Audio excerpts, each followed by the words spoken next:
Hello friends, namaste and thank you so much for liking my previous video जो कि था anger management पे।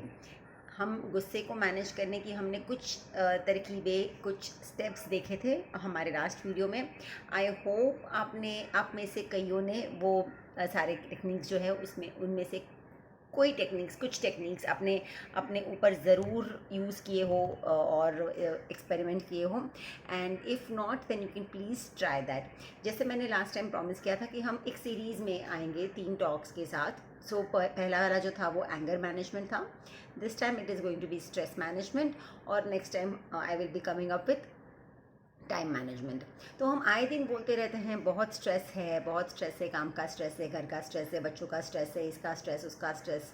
तो स्ट्रेस का मतलब क्या है? इतने इतने ईजीली हम ये वर्ड यूज़ करते हैं। आई थिंक पूरे दिन में 2-3 बार तो हम या तो अपने लिए या तो किसी और के लिए हम स्ट्रेस नाम के वर्ड का इस्तेमाल बखूबी कर लेते हैं। तो स्ट्रेस का मतलब क्या है? अब स्ट्रेस जो हम कहते हैं कि इट्स बेसिकली कहीं एक्सटर्नल कंडीशंस से हमारे अंदर आता है, ताकि कि हम किसी चीज़ के साथ कोप नहीं कर पाते। मतलब हम किसी चीज़ को हमारे कंट्रोल के बाहर जब समझने लगते हैं तब उस चीज़ का स्ट्रेस हो जाता है। फिर चाहे वो रिलेशनशिप्स हो या हमारे काम हो या हमारे कोई एग्ज़ामिनेशन के रिज़ल्ट्स हो या एग्ज़ामिनेशन या कोई पढ़ाई का मामला हो। सो बहुत लोगों को बहुत सारी चीज़ों का स्ट्रेस हो सकता है। काम ख़त्म नहीं हो रहा, एक्सेट्रा, हेल्थ ठीक नहीं है।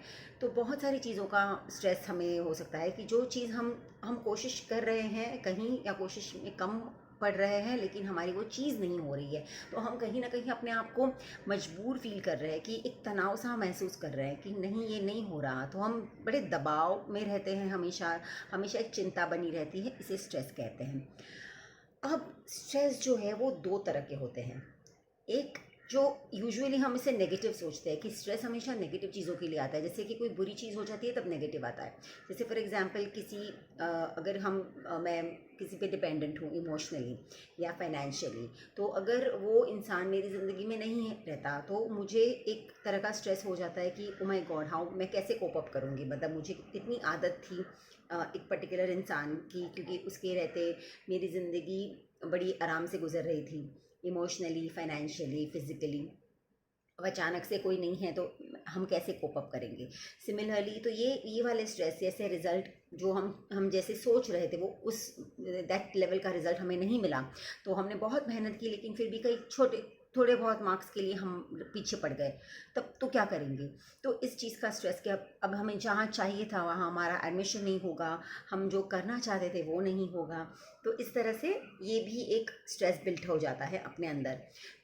सो स्ट्रेस कई रीज़न से होता है। तो ये नेगेटिव वाले स्ट्रेस है जहाँ पे हमें किसी न किसी चीज़ की कमी हमारे ज़िंदगी में है। हमने उस चीज़ के किसी कोई नुकसान या कोई नेगेटिव इवेंट, कोई न चाहने वाली घटना होती है हमारे साथ, जिसकी वजह से जो स्ट्रेस होता है इसे हम डिस्ट्रेस कहते हैं इंग्लिश में। डिस्ट्रेस मतलब अगर आप इतना समझ लीजिए कि वो नेगेटिव किस्म का स्ट्रेस है। अब आप सोचेंगे कि स्ट्रेस में पॉजिटिव क्या होता है? बिल्कुल कोई पॉजिटिव चीज़ नहीं होती है, लेकिन कई बार हमारी ज़िंदगी में अच्छी घटनाओं की वजह से भी हमें स्ट्रेस हो जाता है। ये थोड़ा चौंका देने वाली चीज़ें हैं, राइट? कि कैसे अच्छी घटनाओं की वजह से स्ट्रेस कैसे होता है। क्यों? शादी जिसकी होती है उसे स्ट्रेस नहीं होता? अच्छी बात है, शादी हो रही है, सेटल हो रहे हैं, हमें हमारा हम सफ़र मिल रहा है, लेकिन स्ट्रेस तो है। आपको नए घर में, नए माहौल में जाना है, नए इंसान के साथ पूरी ज़िंदगी बितानी है, तो एक तरह का स्ट्रेस हो जाएगा। ऑफिस में आपको प्रमोशन मिल गई, अच्छा प्रमोशन मिल गया, ओहदा बढ़ गया, सैलरी बढ़ गई, इज़्ज़त बढ़ गई, लेकिन काम भी बढ़ गया, तो उसका एक स्ट्रेस हो जाता है। आपकी रिस्पॉन्सिबिलिटीज़ बढ़ गई, आपकी जो जवाबदारियाँ हैं वो बढ़ गई, तो वहाँ पे स्ट्रेस हो गया। जैसे कोई एक नई माँ जिसने एक बच्चे को जन्म दिया है अभी अभी, बच्चे बच्चे के जन्म से बहुत बहुत ज़्यादा खुशी होती है माँ को, लेकिन उसके साथ वो जिम्मेदारी का एहसास, वो जो जिम्मेदारियाँ जो बढ़ गई हैं, उसकी जो एक अलग किस्म का जो स्ट्रेस आता है एक माँ के ऊपर, वो भी एक स्ट्रेस से जूझ रही है। तो स्ट्रेस जो है अच्छी चीज़ों के लिए भी हो सकता है और नेगेटिव चीज़ों के लिए भी हो सकता है। तो ज़्यादा टाइम ना वेस्ट करते हुए हम जल्दी से ये देखते हैं कि स्ट्रेस के साथ डील या स्ट्रेस के साथ हम कैसे अपने आप को बचा सकते हैं, कैसे क्या तरकीबें या क्या टेक्निक्स यूज़ कर सकते हैं जिससे कि हम स्ट्रेस थोड़ा सा अपनी ज़िंदगी में कम कर सकें। सो पहली और मोस्ट इम्पॉर्टेंट टेक्निक है कि जो ज़्यादातर होते हैं स्ट्रेस हुआ, चलिए जाके हम दारू पीना शुरू कर देते हैं, स्मोकिंग करना शुरू कर देते हैं, या तो वे चाय कॉफ़ी लगातार पीते जाते हैं। इनमें से कोई भी चीज़ ठीक नहीं है आपकी सेहत के लिए। इनफैक्ट वो आपको टेम्पररी आपको ये एहसास दिलाएगी कि आपका स्ट्रेस कम हो रहा है, लेकिन इवेंचुअली वो स्ट्रेस बढ़ जाता है। इसकी एक पर्टिकुलर साइकिल होती है जो मैं लंबी होती है, यहाँ मैं एक्सप्लेन नहीं कर पाऊँगी, लेकिन डेफिनेटली कोई सब्सटेंस नहीं लेना है आपको। सेकेंड इज़ वर्कआउट, जो मैंने एंगर मैनेजमेंट में भी कहा था, वर्कआउट कर लीजिए, क्योंकि आपको कई बार हमें एक आदत हो जाती है, पता है, बैठ के सोचते रहते हैं स्ट्रेस है स्ट्रेस है स्ट्रेस है। हमें ना अपने स्ट्रेस की भी एक आदत पड़ जाती है, हमें अपने स्ट्रेस के बारे में सोचना बड़ा अच्छा लगता है। हम सोचते हैं कि स्ट्रेस के बारे में सोचते रहेंगे तो अपने आप स्ट्रेस कम हो जाएगा, ऐसा होता नहीं है। या तो हम वो स्ट्रेस को पकड़ के रोने में बड़ा मज़ा आता है, अपने आप पे वो सिंपैथी, वो दया खाने की हमें आदत हो जाती है। तो डोंट कीप थिंकिंग, उठ के काम कीजिए, अपने आप को फिजिकल कामों में डालिए। सिर्फ दूसरा काम नहीं, फिजिकल काम, या ऐसा काम, अगर मेंटल काम भी है लेकिन जो भी फिजिकल काम भी ले रहे हो तो ऐसा नहीं जिसमें आपको दिमाग ना लगाना पड़े, ऐसा जो आपके दिमाग को भी थोड़ा सा डिस्ट्रैक्ट कर दे। ज़्यादा सोइए, क्योंकि अक्सर स्ट्रेस में नींद कम हो जाती है। तो आपको ये बिल्कुल ध्यान रखना है कि अगर आपकी स्लीप साइकिल या आपकी नींद की जो टाइमिंग्स हैं, अगर उसमें कहीं ना कहीं बदलाव आ रहे हैं तो आपको सबसे पहले उसके लिए कुछ ना कुछ करना चाहिए, इमीडिएटली करना चाहिए। ना ही कि आपकी नींद 2-2 3-3 घंटे की सिर्फ हो रही है तब जाके आपको रियलाइज़ होता है कि अरे मेरी तो नींद नहीं हो रही है, इसीलिए मुझे ज़्यादा, क्योंकि अगर नींद नहीं होगी तो नेक्स्ट डे आपका जो स्ट्रेस लेवल है वो ऑटोमेटिकली वैसे ही बढ़ जाएगा। तो नींद कंप्लीट होना बहुत ज़रूरी है। हाँ, नेचुरल तौर पे आपको शायद नींद कम आए क्योंकि आपके अंदर स्ट्रेस है, तो आपको गर्म दूध पीना है, रात को शावर लेके सोना है, थोड़ा गर्म लूक वार्म पानी से नहा के सोना है। तो ये छोटी मोटी चीज़ें जो अगर आप करेंगे, या हेड मसाज करवा लीजिए कभी ना कभी, तो इससे नींद बड़ी अच्छी आती है। तो ये सारे टेक्निक से, लेकिन नींद टाइम पे सोना ज़रूरी है, you have to do that. दूसरी है रिलैक्सेशन टेक्निक्स, जैसे मैंने कहा हेड मसाज रिलैक्सेशन में भी आता है। तो ऐसे रिलैक्स कीजिए अपने आप को, अपना जो म्यूज़िक जो आपको सच में एक शांति भरा माहौल क्रिएट करता है, वैसा म्यूज़िक। कई बार कोई मंत्र या चैंट्स होते हैं जो जिसके चलने दीजिए, आपको बोलने की ज़रूरत नहीं, आपको वहाँ ध्यान देने की ज़रूरत नहीं, सिर्फ आंखें बंद करके वो चैंट्स को चलने दीजिए ताकि आपको अंदर से थोड़ी सी शांति मिल जाए। तो ये सारे टेक्निक्स होते हैं। अपने आप को आप अपना बॉडी मसाज करवा सकते हैं, तो इससे भी रिलैक्सेशन फील होती है। बात कर दीजिए किसी के साथ, बहुत इंपॉर्टेंट है। अगर किसी के साथ शेयर कर सकते हैं अपने स्ट्रेस के बारे में तो स्ट्रेस वहीं पे थोड़ा सा कम हो जाएगा। तो बात करके देखिए, हम बात करने में बड़े हिचकिचाते हैं, हमें लगता है कि यार मतलब हमें नहीं रोना है, रोने की बात नहीं है, लेकिन बोल दीजिए कि इस वक्त मेरे साथ ये हो रहा है और मैं थोड़ा सा स्ट्रेस हूँ इसको लेके। अगर कोई बात करने को नहीं है तो डायरी लिखिए अपने स्ट्रेस के बारे में। अच्छा, डायरी हम सिर्फ लिखेंगे नहीं, हम उसको रेट करेंगे। जैसे मेरे पास एक स्ट्रेस नहीं होता, हम हमेशा 4-5 अलग अलग टाइप के स्ट्रेस से गुजरते रहते हैं पूरे दिन में, लेकिन हर एक स्ट्रेस के लेवल्स अलग होते हैं, मतलब इम्पॉर्टेंस अलग अलग लेवल की होती है। तो मुझे कौन सा स्ट्रेस किस हद तक इम्पॉर्टेंट है मेरे लिए, उसे हम रेट करेंगे आउट ऑफ 10। जैसे कि मेरे लिए मेरा काम सबसे ज़्यादा अगर इम्पॉर्टेंट है, तो अगर काम से रिलेटेड स्ट्रेस है तो वो आई विल से 8/10 या 9/10, इस तरह का रेटिंग होगा।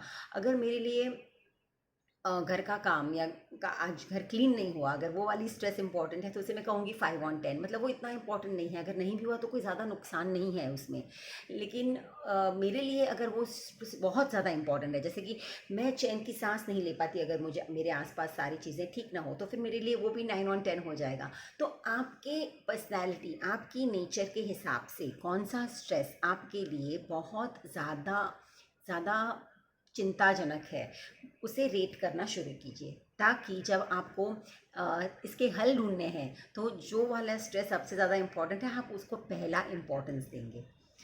दूसरा, एक तो अपने आप पे कंट्रोल रखना शुरू कीजिए। जैसे कि स्ट्रेस क्यों होता है, क्योंकि हम उन चीज़ों के बारे में सोचते रहते हैं जहाँ पे हमारा कंट्रोल नहीं है। तो क्यों ना हम वो चीज़ें करना शुरू करें जहाँ हमारा कंट्रोल है।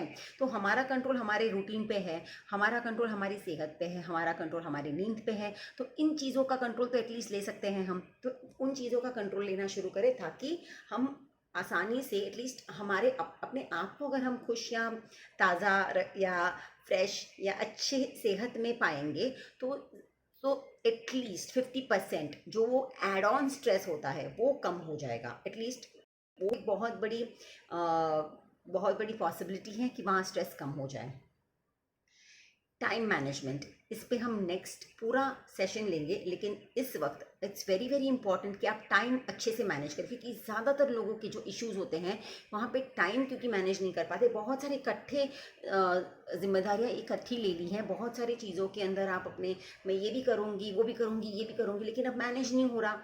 तो हाँ, मैंने बहुत सारी चीज़ें ले ली है, लेकिन मुझे पता नहीं चल रहा कि मैं किस तरह से ये सारी चीज़ें मैनेज करूँ। टाइम कम है, चीज़ें करने को बहुत ज़्यादा है, तो इसमें फिर फाइनली कोई कुछ नहीं होता, कोई चीज़ नहीं होती। तो टाइम कैसे मैनेज करना है ये बहुत इंपॉर्टेंट चीज़ है, जो मेरा भी काफ़ी ख़राब है, बट आई एम लर्निंग। तो टाइम मैनेजमेंट सीखना ज़रूरी है। And last but not the least, very very very very very very important, learn to say no. ना बोलना सीखना होगा। हम ना एज अ पॉपुलेशन, मतलब हम अपने पुरखों से यही सीखते आए हैं कि हम सबको खुश करेंगे, हम सबको खुश रखेंगे।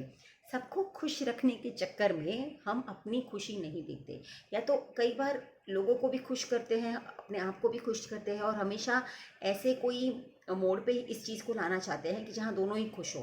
लेकिन इसमें आपका दिमाग हमेशा ही कुछ ना कुछ सोचता रहता है, हमेशा ही कुछ ना कुछ प्लान करता रहता है, हमेशा ही कुछ ना कुछ एक बीच का रास्ता ढूंढने की कोशिश करता रहता है। पर हर बार ये ज़रूरी नहीं है कि लोगों को खुश करना है। एटलीस्ट मैंने ये देखा है कि आप कुछ भी कर लो, अगर लोगों को आपको गलत नज़रिए से देखना है तो वो कई बार आपको गलत नज़रिए से ही देखेंगे। तो इसका मतलब ये नहीं कि आप अपना काम ना करो, इसका मतलब ये नहीं कि आपकी जिम्मेदारियां पूरी ना करो। लेकिन जब आपकी कैपेसिटी में कोई चीज़ नहीं है, कुछ चीज़ें ऐसी होती हैं जो हमारी कैपेसिटी के बाहर होती है, हमारी रीच के बाहर होती है, तो वो चीज़ के लिए एक ना बोलने में कोई दिक्कत नहीं है, एब्सोल्युटली कोई दिक्कत नहीं है। हम कह सकते हैं कि बॉस, मैं ये डेफिनेटली कर देती, मैं ये डेफिनेटली करना चाहती थी, लेकिन आई एम सॉरी, इस वक्त मुश्किल लग रहा है, मुझे नहीं लग रहा कि मैं ये कर पाऊँगी। मेरे पास या तो वो मेंटल स्टेट नहीं है, या तो मेरे पास टाइम नहीं है। जो भी सही वजह है आपको बता देनी चाहिए, लेकिन ना बोलना ज़रूरी हो जाता है कई बार।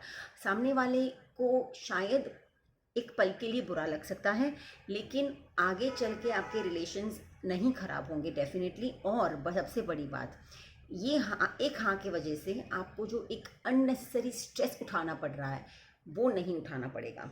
तो इस तरह से ना बोलने की जो एक टेक्निक है, वो इसका भी एक तरीका होता है कैसे ना बोलना है, वो हम असर्टिव कम्युनिकेशन में सीखेंगे। पर I just and this year, इसके साथ मैं ये उम्मीद करती हूँ कि आप में से कई लोग स्ट्रेस को मैनेज करना थोड़ा बहुत सीख पाएंगे इस वीडियो के बाद।